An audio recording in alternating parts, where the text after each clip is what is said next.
শিশু থেকে বৃদ্ধ এখন সকলেই স্বাস্থ্য সুরক্ষার জন্য যথেষ্ট সচেতন, আর সেই দিকে লক্ষ্য রেখেই সরকার স্কুল, কলেজ, মহাকরণ সহ বিভিন্ন ওয়ার্ডে এবং সামাজিক সংস্থাগুলিতে ওপেন জিম সেন্টার স্থাপন করেছে। লক্ষ্য একটাই, তা হচ্ছে স্বাস্থ্য সুরক্ষা।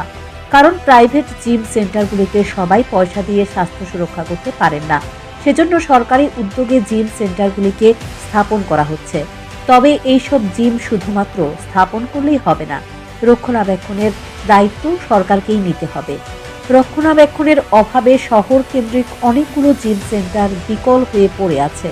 যেমন শহরের প্রাণকেন্দ্র উমাকান্ত স্কুল ময়দানে, যেখানে 12টি সেটের একটি ওপেন জিম সেন্টার রয়েছে। বিগত 8 মাস ধরে 5টি সেট বিকল হয়ে রয়েছে। সেই বিকল সেটগুলোর মধ্যে অজান্তেই স্বাস্থ্য সচেতনকারীরা ব্যায়াম করতে গিয়ে দুর্ঘটনার শিকার হচ্ছেন। নষ্ট মেশিনগুলোতে এখন পর্যন্ত অনেকগুলো দুর্ঘটনার শিকার হয়েছেন অনেকেই।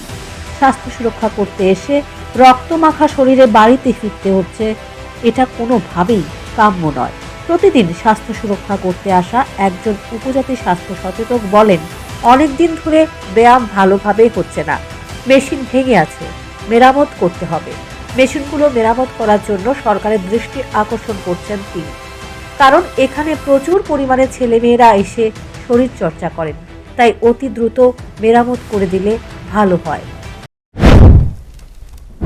আমরা অনেক দিন ধরে ব্যায়াম করছি, সেই ব্যায়ামটা আমাদের হচ্ছে, কিন্তু ভালোভাবে হচ্ছে না। ওই জিনিসগুলো একটু ভেঙে আছে, মেরামত করতে হবে। আমরা সেই অপেক্ষায় আছি। যদি মেরামত করে আমাদেরকে বানিয়ে দিলে খুবই ভালো হয়। আমরা সেই জিনিসগুলো উপভোগ করে আমরা সেটা আমাদের ব্যায়াম করার জন্য স্বাস্থ্যের পক্ষে খুবই ভালো হবে। আমরা এটাই চাই আপনাদের কাছে, যদি আমাদেরকে উপকার করেন, এই ব্যায়ামগুলা মেরামত করে তাড়াতাড়ি আমাদেরকে দেন, তাহলে খুবই আমাদের ভালো হবে। সবাই আপনাদের দিকে চেয়ে আছে। এইভাবে আপনারা তো তবে ভগ্ন এই জিমগুলি মেরামতের জন্য সরকার কী পদক্ষেপ গ্রহণ করে সেটাই দেখার। Bureau report, news prime Tripura.